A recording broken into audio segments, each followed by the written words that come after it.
Hi, welcome to my channel. आज हम discuss करेंगे फर्स्ट ईयर क्लास का चैप्टर नंबर 1 सेट।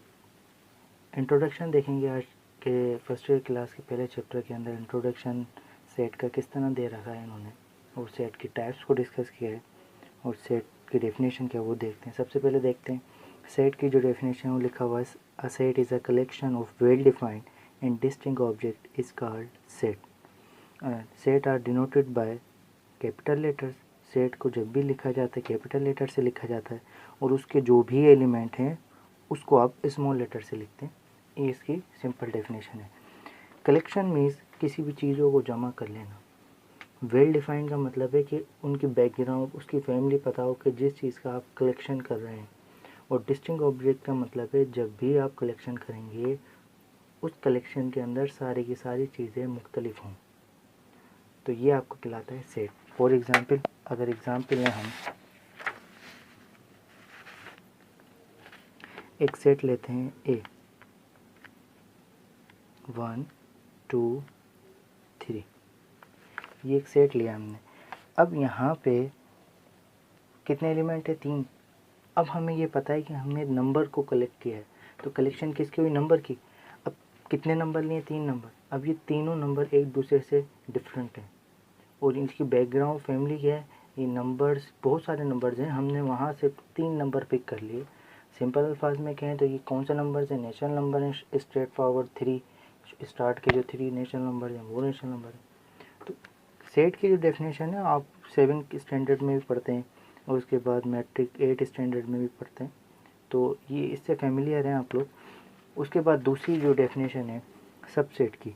सबसेट का मतलब ये कि किसी सेट के अंदर से आप कितने उसके छोटे छोटे सेट बना सकते हैं। जैसे कि फॉर एग्जांपल एक सेट है A and B two set, if each element of set A belongs to set B, we say that A is a subset of B and B is a subset, B से subset of A. जैसे कि for example अगर मैं इसी set में से कोई एक सेट बनाना चाहूँ तो मैं लिखता हूँ बी, कोई भी सेट ले लिया, मैंने ले लिया 2। तो अब नोट किया जाए ये जो बी सेट है वो पूरा का पूरा किसके अंदर मौजूद है? ए के अंदर। तो हम क्या कह सकते हैं? बी किसका सबसेट है? ए का। तो यहाँ पे ये सबसेट थी। अब सबसेट की फाइंड कैसे किया जाए, कितने सबसेट हम बन सकते हैं किसी गिवन सेट के?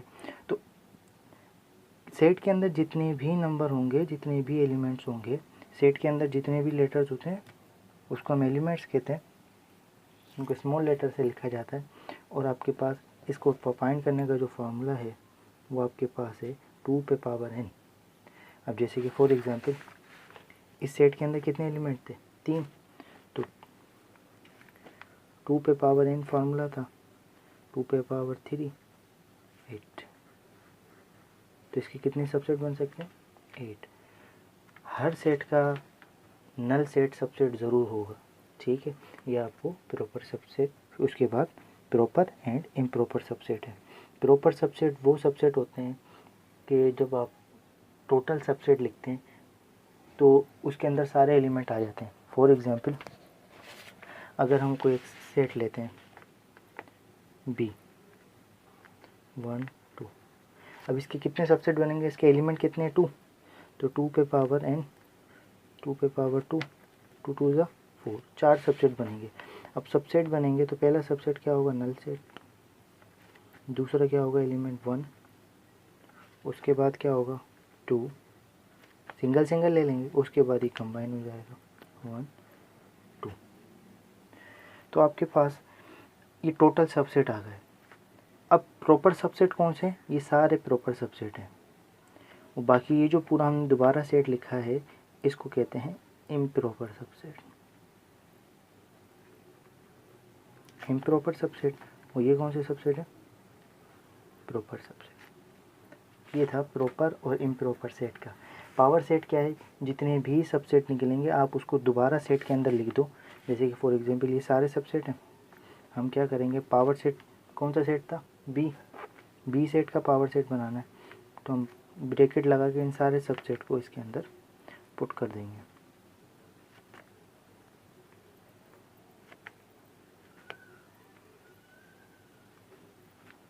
ये आपके पास पावर सेट बन जाएंगे। सेम एज इट इज़ दूसरी डेफिनेशन अगर देखें तो है सुपर सेट। अब जो जिसका सबसेट होगा वो उसी का क्या कहलाएगा, सुपर सेट कहलाएगा। फॉर एग्ज़ाम्पल अगर इस एग्ज़ाम्पल में देखें बी किसका सबसेट है, ए का, क्योंकि बी के सारे एलिमेंट किसके अंदर मौजूद हैं, ए में, तो ए क्या कहलाएगा, बी का सुपर सेट कहलाएगा। तो सिंपल डेफिनेशन भी यही कहती है, if set B is a subset of set A then A is called superset of B is denoted by this letter. और सबसेट को किस तरह शो करते हैं, हमने देखा अभी, ये सबसेट का साइन है, ये सुपर सेट का साइन है। यूनिवर्सल सेट क्या है, ऐसा सेट कि जिसके अंदर सारे एलिमेंट्स मौजूद हों दूसरे सेट्स के, जैसे कि for example it is the set of all elements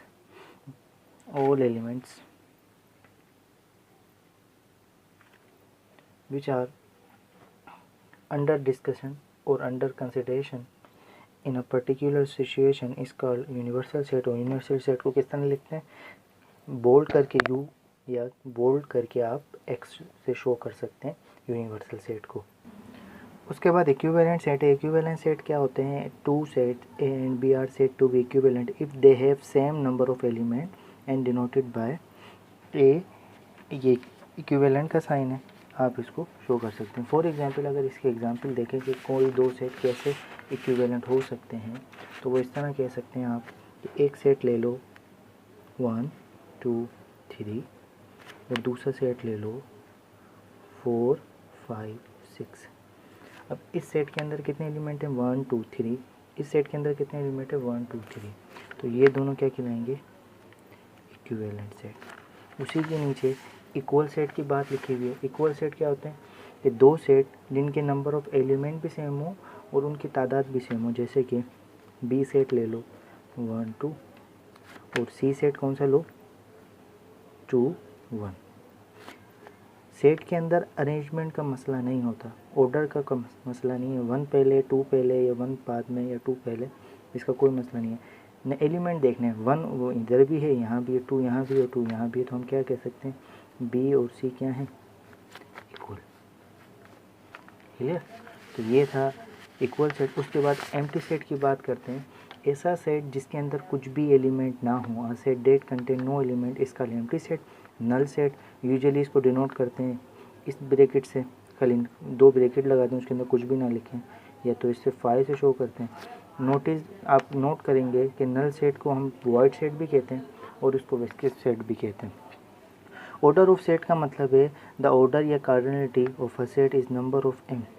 अब फॉर एग्जांपल किसी सेट के अंदर, सेट ए के अंदर ही देख लेते हैं। अब कोई पूछे आपके इसके अंदर कितना, इस सेट का ऑर्डर क्या है, ऑर्डर का मतलब है कि इसके अंदर कितने एलिमेंट है। तो एलिमेंट को शो किस तरह किया जाता है, ओ ए, कितने एलिमेंट है 1 2 3, इस तरह में शो भी शो किया जाता है। और इसका जो दूसरा फॉर्म है वो आपके पास मोड वाला है और उसके पास ओ ए वाला है और एन ए वाला है। ये तीनों मेथड, ये तीनों वे आप लिख सकते हैं। ए बता रहा है जिस सेट का आप नंबर बताओगे वही सेट लिखोगे। ये थी आपकी ऑर्डर ऑफ सेट। उसके बाद बात करते हैं, ऑर्डर ऑफ सेट के बाद आपके पास है फाइनाइट सेट। ऐसा सेट जिसके एलिमेंट आप काउंट कर सकें, जैसे कि फॉर एग्जांपल ये कितने एलिमेंट हैं 1 2 3, काउंट कर लिया ना, तो ये फाइनाइट सेट है। ऐसा सेट जिसके एलिमेंट फाइंड ना कर सकें, काउंट ना कर सकें, उसको कहते हैं infinite set. A set is called infinite, it has unlimited element is called infinite set। Singleton set क्या है, ऐसा सेट जिसके अंदर एक एलिमेंट हो उसको सिंगलटन बोलते हैं। जैसे कि फॉर एग्जांपल ए सेट 1, तो इसके अंदर कितने एलिमेंट हैं, एक, तो इसको कौन सा सेट बोलेंगे, सिंगलटन। उसके बाद ऑपरेशन है, जैसे कि हम नंबर के साथ ऑपरेशन करते हैं, प्लस करते हैं, माइनस करते हैं, मल्टीप्लाई करते हैं, तो सेम एज इट इज़ हम नंबर के दरमियान भी ऑपरेशन करते हैं और सेट के दरमियान भी। सेट के दरमियान पहला ऑपरेशन क्या है, इंटरसेक्शन। ऑफ इंटरसेक्शन का मतलब है कि दो सेट के दरमियान कितने एलिमेंट सेम है, उसको हम इंटरसेक्शन कहते हैं। जी फॉर एग्जांपल अगर दो सेट लें, ए सेट है आपका 1 2 3 एंड बी सेट है आपका 4 5 3। अब इंटरसेक्शन करना है, इंटरसेक्शन का साइन ये है,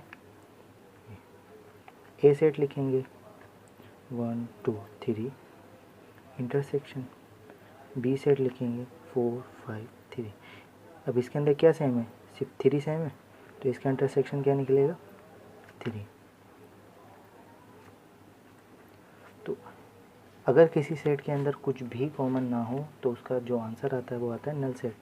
तो जैसे कि फॉर एग्जांपल डिसजॉइंट सेट्स क्या होते हैं, if A and B two non empty set, उनका इंटरसेक्शन करे तो क्या है नल सेट, ये नल सेट का सैम्पल है। Then A and B are set to be disjoint, तो उन सेट को क्या कहते हैं डिसजॉइंट। ओवरलैपिंग सेट वो होते हैं कि उनके अंदर एक या एक से ज़्यादा एलिमेंट कॉमन हों लेकिन वो एक दूसरे के सबसेट नहीं होने चाहिए। जैसे कि ए सेट ले लें आप 1 2 3, बी सेट ले लें 2 4 5। अब इसके अंदर जो कॉमन है वो क्या है 2 है, लेकिन ये सबसेट तो नहीं है ना एक दूसरे का, तो ऐसे सेट को हम कह सकते हैं ओवरलैपिंग। ऐसे सेट को नहीं कह सकते आप। जैसे कि ए सेट ले लिया आपने 1 2 3 और उसके बाद बी सेट ले रहे हैं आप 2, तो आप कह रहे हैं कि भाई इसके अंदर भी तो एलिमेंट मैच कर रहा है, ये भी ओवरलैपिंग हो सकता है। ऐसे ओवरलैपिंग नहीं हो सकता। उसके बाद आते हैं यूनियन। यूनियन में क्या करते हैं, अरेंजमेंट करते हैं, जितने भी एलिमेंट हों आप उन सबको अरेंज करके लिख लो, लेकिन शर्त ये है कि अगर एलिमेंट सेम है तो उसको एक बार लिखेंगे। एग्जॉस्टिव सेट्स क्या होते हैं, दो सेट का जब भी यूनियन किया जाए और आंसर क्या मिले यूनिवर्सल सेट, तो आप कह सकते हैं वो एग्जॉस्टिव सेट्स है। जैसे कि फॉर एग्जांपल मेरे पास यूनिवर्सल सेट जो है वो है 1 2 3। ए सेट आपके पास है 1 एंड बी सेट आपके पास है 2 3। अगर मैं ए और यूनियन बी करूँगा तो 1 यूनियन 2 3। अगर इनका यूनियन करूँगा, यूनियन में क्या करते हैं अरेंज करते हैं सारे नंबर को 1 2 3। 1 2 3 कौन सा सेट है आपका यूनिवर्सल, तो ए यूनियन बी क्या मिलेगा यू। तो ए और बी कौन सा सेट चलाएंगे exhaustive sets. Same as it is cells का भी यही है। सेल्स क्या होते हैं, आपके पास दो सेट होते हैं, जब उनका यूनियन करें तो यूनिवर्सल सेट मिले, जब इंटरसेक्शन करें तो नल सेट। देख लें अगर इसका इंटरसेक्शन करेंगे ए और बी का क्या मिलेगा नल सेट। ये सेल भी हैं, ये आपके पास एग्जॉस्टिव सेट की है। डिफरेंस के अंदर क्या करते हैं माइनस करते हैं पहले सेट में से दूसरे में से। जैसे कि फॉर एग्जांपल अगर ए सेट ले रहे हैं ए माइनस बी, ए सेट है 1 2 3 माइनस 2 3, तो माइनस का मतलब है जो भी सेम है उसको कैंसिल कर दो और फर्स्ट सेट के अंदर जो एलिमेंट बचेंगे उसको लिखेंगे। फॉर एग्जांपल ऐसा हो कि इसके अंदर कुछ भी ना बचे तो क्या लिखोगे नल सेट लिखोगे। डिफरेंस के अंदर ये है। कॉम्प्लीमेंट आप सबको आता है, कॉम्प्लीमेंट कैसे सॉल्व करते हैं, यूनिवर्सल में से उस गिवन सेट को माइनस कर देते हैं। ये सारी इनकी डेफिनेशन है, इनकी सेट बिल्डर फॉर्म है। ये सेट बिल्डर फॉर्म है आपके पास, ये सेट बिल्डर फॉर्म है। बी माइनस है और ए माइनस भी आपका कभी भी सेम नहीं हो सकता। ये थी आपकी डिफरेंस और कॉम्प्लीमेंट। उसके बाद है कार्टेशियन प्रोडक्ट। कार्टेशियन प्रोडक्ट क्या होती है, Cartesian product of two set, दो सेट की जब भी कार्टेशियन प्रोडक्ट की जाएगी वो इस तरह से होगी कि ए कोमा बी, ए जो एलिमेंट है वो पहले सेट से मिलेगा। जैसे कि फॉर एग्जांपल 1 2, बी सेट है 3। अब मुझे क्या करना है ए क्रॉस बी। ए क्रॉस बी किस तरह करेंगे, पहले 1 के इन सब एलिमेंट के साथ पेयर बनाएंगे। अब यहाँ पे फॉर एग्जांपल 4 भी ले लेते हैं। 1 3 बनाएगा यानी 1 3। उसके बाद 1 किसके साथ बनाएगा 4 के साथ 1 4। Same as it is. अब यहाँ कंप्लीट होगा। अब 2 की बारी, 2 क्या बनाएगा 2 3 2 4। ये है आपकी कार्टेशियन प्रोडक्ट। कार्टेशियन प्रोडक्ट आपकी दो सेट की अब बनती है। इसके अंदर पहला जो एलिमेंट है, पहला जो कंपोनेंट है वो पहले सेट से होता है, दूसरा कंपोनेंट दूसरे सेट से होता है। उसके बाद है ऑर्डर ऑफ एम। अब पता कैसे लगे, जैसे सबसेट में पता लगता है 2 पे पावर n जो हम फार्मूला है हमारे पास सबसेट फाइंड करने का, same as it is Cartesian product के अंदर भी आपके पास फार्मूला है। पहले सेट के अंदर कितने एलिमेंट हैं, फॉर एग्जांपल यही लेते हैं हम, ए के अंदर कितने एलिमेंट है 2, तो हम क्या लिखते हैं ओ ए कितने हैं 2। ओ ए का मतलब है order of element, order of set, order कितना है 2। बी का ऑर्डर क्या है, ऑर्डर ऑफ बी कितना है 2। अब आप ये बताएं कि जब इनका कार्टेशियन प्रोडक्ट किया जाएगा तो कितने सेट मिलेंगे। तो आप क्या करोगे, order of A cross B, दोनों के ऑर्डर को मल्टीप्लाई करते हो, इसका ऑर्डर और इसका ऑर्डर, 2 2 जा 4। हम देखें इसका जब हमने कार्टेशियन प्रोडक्ट निकाला कितने सेट एलिमेंट मिले, 1 2 3 4। एक बात याद रखिएगा, जब भी कार्टेशियन प्रोडक्ट निकालते हैं उसके अंदर जो एलिमेंट होता है वो ऑर्डर पेयर होता है, सिंगल एलिमेंट नहीं होता। क्लियर। ये था फर्स्ट चैप्टर का इंट्रोडक्शन जो कि हमने डिस्कस किया फर्स्ट चैप्टर। इंशाल्लाह नेक्स्ट वीडियो में एक्सरसाइज 1.1 स्टार्ट करेंगे। जो भी बात समझनी हो आप मुझे कमेंट सेक्शन में आप बता दीजिएगा। इंशाल्लाह नेक्स्ट वीडियो में हाजिर होंगे। Thank you.